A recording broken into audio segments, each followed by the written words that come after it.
You know, my main question every time I hear something happening across the country is, will it affect us here at home? So let's bring in the expert, meteorologist Tevin Wooten here. Do we see some of that ice? Have we seen some of that already, Tev? Lauren, we saw some actually over the weekend, Saturday and Sunday, across portions of Vermont and the Green Mountains. And though we did not get ice here in Boston, technically we did get trace amounts of snow, and that was on Saturday. A trace, by the way, for our friends at home keeping count, is anything that is less than a tenth of an inch.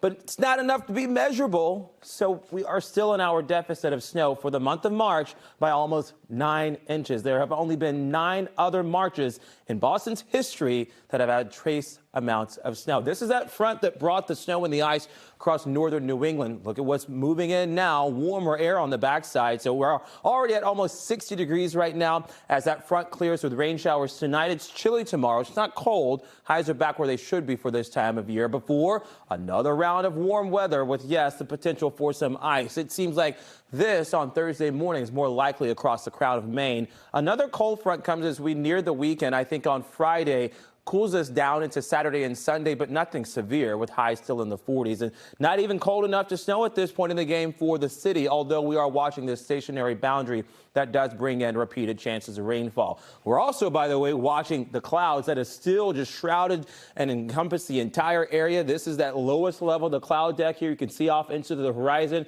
It's actually making for a beautiful view here, this view courtesy of our pals and friends at View Boston. Highs today are going to be at about 60 to 65 degrees through Foxborough, Amesbury, and Brockton, too, with a little bit of sunshine today. Not a lot. There is more sunshine tomorrow. Remember, our front that pushes through tonight should dry the skies out tomorrow and cool us down as well, near 50 to 55 for high on Tuesday. And Wednesday is the day that we, throw things well into reverse with highs back into the 40s. Of course, Wednesday is going to be a drier day, and so will Tuesday alike. All of that triggered, by the way, by our front that pushes through tonight. So tracking the chance of rainfall along and ahead of that front. Scattered showers are possible from 5 to maybe 7 o'clock along the Pike and even across the south coast. A bit more heavier here through Connecticut, and eventually this spreads over the region. Now, I think in total, we're not too concerned about severe weather given the clouds that we've got today, and even though it's warm, that's not going to add too much in terms of the severity. Most of the strong to severe storms will be off across the west and southwest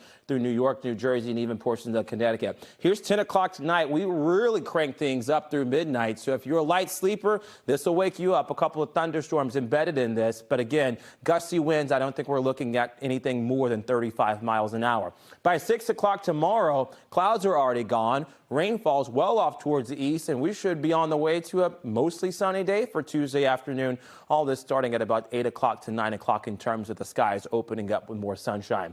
In terms of rainfall amounts between now, tonight, and early tomorrow morning, right around ½ an inch for Boston, 3/4 of an inch through Natick and Framingham, and at about 1 inch to maybe 1.25 inches across the south coast. Next couple of days, temperatures taking a dive into Wednesday. Thursday is warmer with some scattered showers midday, back into the 60s.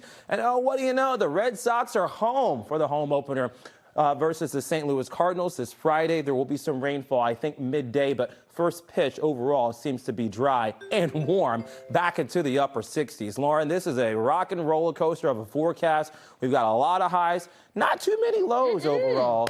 And then back to more highs, too. That is an improvement from this past week, Tevin. Ain't it, though, right? We'll take it. Thank you so much.